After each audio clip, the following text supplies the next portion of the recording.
Imagine you're a young princess, and your name is Orihime. You're stunning, with long, silky black hair, dressed in a fancy kimono with smoky bedroom eyes. All the things you imagine when you think of a princess. No, not one of those golden-haired, blue-eyed, taffeta-dressed ones. You're either Chinese, Korean, or Japanese, depending on which version of your story we're telling. Oh, an important note. When I say that you're young, you're in your 20s. Just to make absolutely sure we remove any and all creep factor from the story. That's important. Okay, back to the tale. Your name is Orihime, and that means Weaver Princess. So it's no surprise to you or anyone else that you just happen to be the best silk weaver in the entire galaxy. And I mean that literally, because that's where you do your weaving. On the banks of the Milky Way. It's called Amanogawa in Japanese, which means heavenly river. You're up there among the stars, weaving the most magnificent cloth.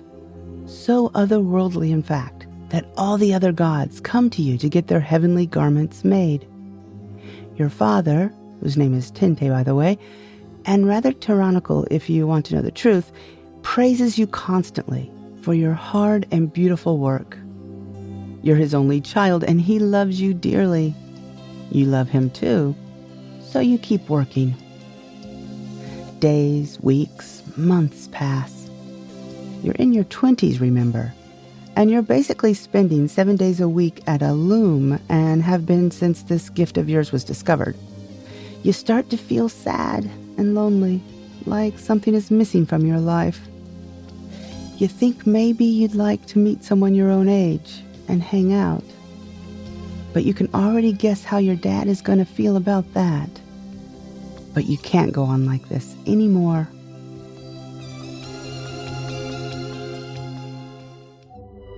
Uncanny Japan is author me, Teresa Matsura, exploring all that is weird from Japan. Strange superstitions and old wives' tales, cultural oddities and interesting language quirks. These are little treasures I dig up while doing research for my writing, and I want to share them with you here on Uncanny Japan. I hope you like the show.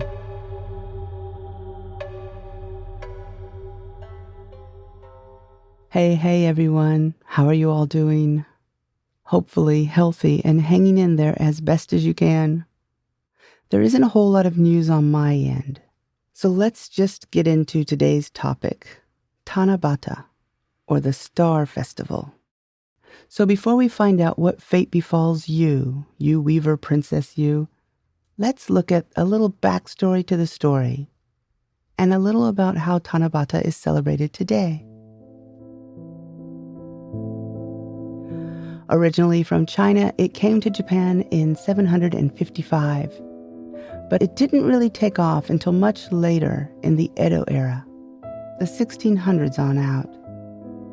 It's celebrated on the 7th day of the 7th month, which is July 7th for me and you. However, if you're using an older lunar calendar, then depending on where you are in Japan and what traditions that area adheres to, it can be celebrated anywhere from July 7th to late in August. The two main characters in the story this festival is based on are Orihime and Hikoboshi, who you're going to learn about in a minute. And what's cool about them is even though they are both mythological figures, they're represented by the stars Vega and Altair, both very visible in the summer night sky around this time.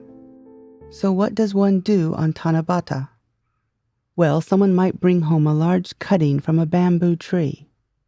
Kindergartens, elementary schools, and even supermarkets usually have one on display. I don't believe individual households have their own bamboo or sasa branch so much, although my father-in-law loved to bring us one home, and we loved decorating it. That's what comes next. People, again, this is really fun for children, write down their wishes on these rectangular-shaped pieces of paper. They're called tanzoku. They then tie them to the tree so that there are dozens, if not more, wishes flittering about. I want to pass the math test. I wish my kanji characters would improve. I hope to be a J-League soccer player one day. Anything is okay. But just know that other curious eyes might glance at your wish, so nothing too weird. On top of the pretty tanzoku wishes dangling from the branches, you can also decorate the tree with other colorful and shiny ornaments, usually homemade with origami paper. So the whole thing becomes this very gorgeous wish tree. Single household ones aren't especially amazing, at least ours wasn't, but the ones that have more people working on them are really cool. Hundreds of wishes, along with streamers, origami cranes, those paper chains you used to make when you were little, and all kinds of other creative goodies fluttering in the breeze and adding life to this spindly bamboo tree. When the night of Tanabata arrives, just maybe your wish will be chosen and come true. One of the things I used to really like about the festival was walking with my son to the Shotengai, a kind of Showa-era covered shopping street, on the night of Tanabata. We would stroll down the bustling street under dozens upon dozens of enormous, strung-up crepe paper decorations. These were usually big, fancy paper balls called kusudama, with long, brightly colored streamers flowing underneath them. I just learned that the design was originated in Sendai in 1946 by a shop owner. The Sendai Tanabata Festival is one of the more famous ones in Japan, with thousands of decorations lining the streets. So if you're ever there around this time, definitely check that out. Anyway, the streets would be busy with people dressed in yukata, wearing geta shoes, and the crepe paper ribbons would be so long that you had to walk through them. On both sides of the street would be food stalls selling savory yakisoba noodles, squid legs grilled in soy sauce, chocolate-dipped bananas, or kakigori, big cups of strawberry-shaved ice topped with condensed milk. It always felt like Tanabata got you excited about summer vacation, which in Japan lasts roughly the month of August. So other than the story, the decorating the sasa branch, and walking through a covered strip mall, that's pretty much the whole festival as we observed it. You'll often read that the story of Tanabata is so romantic. I never thought so. It's interesting, and more than a little bizarre, but I'm not sure romantic is the word I'd use to describe Orihime's tale. While there are different versions of the myth of the star-crossed lovers, all up and down Japan, they don't really differ in any significant way. The ending is more or less the same. The one I'm retelling now is the one I'm most familiar with. But do read around if you'd like to hear different versions. So where were we? Yes, we left you weeping at your loom on the shore of the Amanogawa, the heavenly river. You gaze out at the stars and you think it might be nice to meet someone your own age, or even go on a date perhaps. Your father, Tente, catches you slacking and notices your downtrodden face. He asks what's wrong.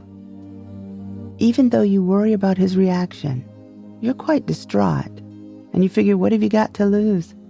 So you go ahead and confide in him. To your surprise, he understands and agrees to introduce you to someone nice, someone he's picked out. Then your dad sets out and looks high and low, until he finds on the other side of the Milky Way a very handsome and good-natured boy who is strong and a hard worker. Everything you'd want in a blind date. His name is Hikoboshi, and he is a cow herder of the stars. He herds star cows. Well, the moment you two meet each other, the chemistry is electric. Love at first sight. You don't even wait for a second date. You get married right away. And life is amazing. Every day, gazing lovingly into each other's eyes, sharing your most personal thoughts and dreams. You frolic and laugh and do all those other newlywed things that newlyweds do. Actually, You and Hikoboshi have so much fun hanging out together. You totally forget about your celestial duties. Fine silk kimono aren't being woven, and the gods are lining up to complain to your dad. While on the other side of the Milky Way, star cows aren't being herded, and they're wandering around everywhere, lost, confused, hungry, and sometimes sick.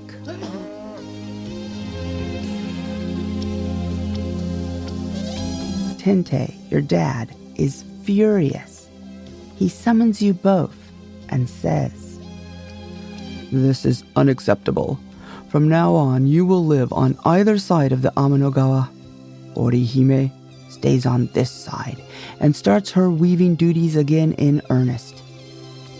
Hikoboshi, you return to the other side of the Milky Way and take care of those cows." You're devastated. Kneeling down at the loom once again, your husband and best buddy banished. You can't even bring yourself to weave. Instead, you collapse and cry and sob and wail and moan. This goes on for days until your father finally can't take it anymore. He agrees to let you see your husband once a year on the 7th day of the 7th month. Your spirits lighten and you begin your 7-day-a-week weaving routine. The gods come, parade around in the finery you've made, and leave happy and content. And this continues until July 7th, the day you will get to be with your husband again. You stand on your side of the Amanogawa, but you notice there's no bridge. What? Father is conveniently absent. You run back and forth, but there's no way to get across this heavenly river. Time is running out. You break down again and you begin to cry, but this time, a flock of magpies hears you, and they take pity. They fly over and create a bridge with their outspread wings, a kind of bird bridge for you to cross. You do, and you are reunited with your one true love, Hikoboshi. Life continues like this for the rest of your days, which you think is fine, except on years when on the 7th day of the 7th month, it rains. Because if the weather is bad and the people on Earth can't look up and see the stars, it means the magpies, too, cannot gather to make a bridge for you. Sadly, you and your cow-herding husband must wait another year before you can hook up again. The end. Or not really the end, because Tanabata is still celebrated to this day. All playfulness aside, I have always really enjoyed the Tanabata festival. Thinking back to when my son was very little, it was probably one of the festivals with the sweetest memories for me. The vibrant decorations, the magical feeling of hope when you write your wishes on brightly colored tanzoku, and then tie them to the frilly cut piece of bamboo. If you haven't seen the festival yet, I do hope you can come to Japan one day and experience it yourself. Just make sure that you check whether the area you plan to visit uses the old calendar or the new one. So I'll stop there for today. I want to give a great big special thanks to all my patrons for your support and friendship. One of my Tanabata wishes for you is to have health and happiness and continued awesomeness. The women at the post office told me that the rules for mailing things will change July 1st, and I'm hoping that means I'll be able to start sending all the back goodies to my patrons who have waited so patiently, and also return to sending out postcards and envelopes per usual. That would be another good Tanabata wish, come to think of it. Thank you all for listening, and I will talk to you again in 2 weeks. Bye-bye. Psst. Hey, do you like scary stories? Or maybe you don't do full-on horror, but enjoy a nice dark tale, something creepy involving Japanese folklore and superstition? Well, if that's the case, you can sneak on over to Amazon or wherever you like to buy books and look for my 2 short story collections, A Robe of Feathers and The Carp-Faced Boy. All you need to do is search for Teresa Matsura. Let me spell that for you. TheresaMatsura. Another place you can find me doing things is on Patreon. There, once a month, for my $5 and up patrons, I translate, retell, and record obscure Japanese folktales. Some are dark, some are humorous, some are just weird.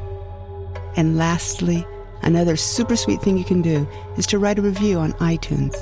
By doing this, you help like-minded people find Uncanny Japan. It's a little thing, but it means a lot, and it's a great big help. Thank you. I'm Teresa Matsura, and I'll talk to you soon.